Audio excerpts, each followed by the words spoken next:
Zarelon is stronger. Zarelon grips the string better.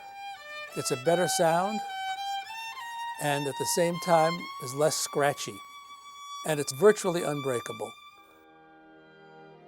And for the first time in the centuries-old history of stringed instruments, horsehair has been conclusively improved upon by Zarelon acoustic bow hair. It gets a better tone, grips the string better, is virtually unbreakable, and horsehair, you're dependent on what the horse produces. You have different horses producing different types of hair. Sometimes you get the bow rehaired and it doesn't grip the string. Sometimes it grips a little better. Overall, it's just better than horsehair. Horsehair is undependable, and this is always the same all the time. Why then was there such initial resistance to what is clearly a dramatic breakthrough? In a word, tradition.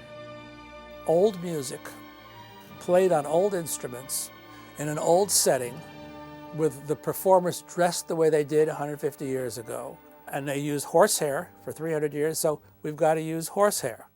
But there's another major reason for the resistance. Peter Zaret Violins, like similar businesses across the country, does a substantial amount of bow rehairing.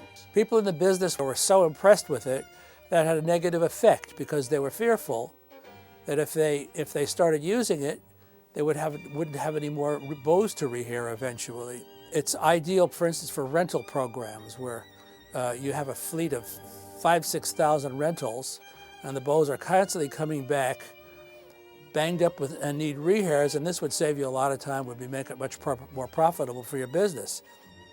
As for the individual player, there's no trade-off, just multiple benefits. Zarelon is stronger, more effective, more predictable, and much more affordable. If you have your regular bow rehaired twice a year at $60 a pop, and you do it for 5 years, that's $600. Zarelon, you do it once, and that's it. It lasts for 5 years. It doesn't stretch, doesn't contract, and grips the string every bit as well than it did when you just first did it. Since we've been using it, nobody has broken a hair. Zarelon just simply works better.